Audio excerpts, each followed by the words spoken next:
The death toll from the earthquake that struck Japan on Monday has risen to at least 82.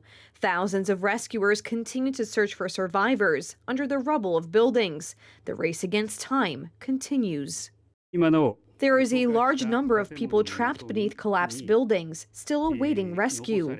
The situation in the affected area is very challenging, but from the perspective of saving lives, we are making all efforts to rescue and to provide life-saving aid to as many people as possible before the crucial 72-hour period following the disaster elapses this evening. In order to provide this support, the number of self-defense personnel working in the earthquake zone will be increased from yesterday's figure of 2,000 to 4,600 individuals throughout the course of today. An earthquake with a magnitude of 7.6 struck Ishikawa Prefecture on the Sea of Japan on Monday. The quake was felt in a wide area from Hokkaido in northern Japan to the Kyushu southwestern region. Thousands of soldiers, firefighters, and police officers are working in the affected areas. Search and rescue operations were intensified today. My biggest worry, whether or not these people will be able to return here. It's terrifying. My elderly parents-in-law are by themselves. They are almost 80 years old. They have no water. So first of all, I thought I would bring some water, food items as well, and to keep warm, kerosene and heating pads. I think the water situation will be the worst. We had drinking water stocked at home, but don't know how long that will last. I'm worried about that.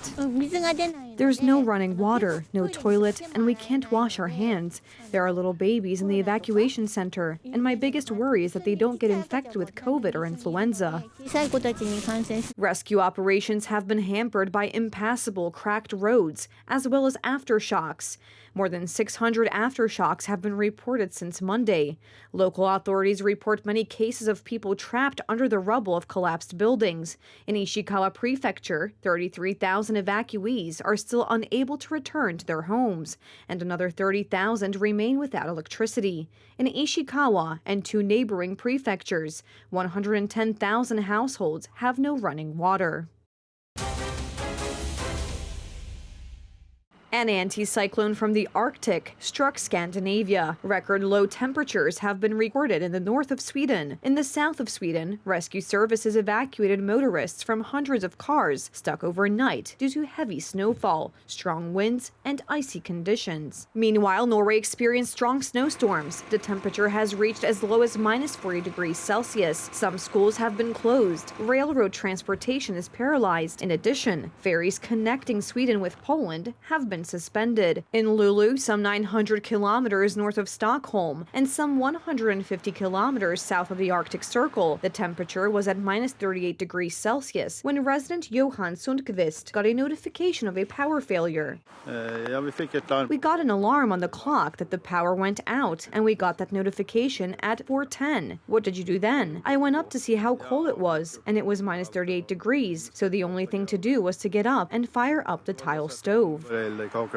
On Wednesday, January 3rd, the Arctic village of Kvikkjokk recorded an overnight temperature of minus 43.6 Celsius, or minus 46.5 Fahrenheit, Sweden's coldest recorded temperature for January in 25 years. Hundreds of cars were stuck in the snow on the E22 motorway in southern Sweden overnight, and work to clear the road continued on Thursday morning.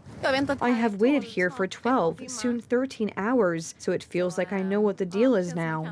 Police, rescue services, municipality workers, and the defense forces have been involved in trying to get the cars unstuck on the E22 between Horby and Kristianstad. The military mobilized tracked vehicles to aid the evacuation and bring food and water to stranded motorists. The Swedish Transport Agency said it expected the affected stretch of the road to reopen Friday, January 5th.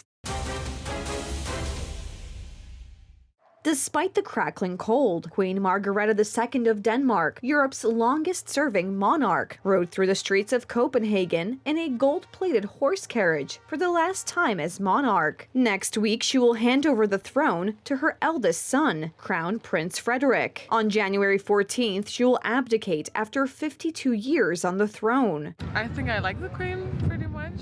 I think she's very sweet, and I've been growing up with her. marketing during the New Year's speech, mainly because I'm not that into the kingdom, so maybe somebody saw it coming. I did not. And I was a bit sad because she's been there for 52 years. She has been a stable figure. She has been a kind of big mother for all of us. She has been clever and inspiring. Yeah. So, yeah. She's creative and always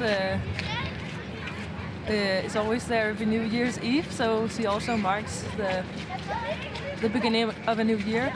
She's always there.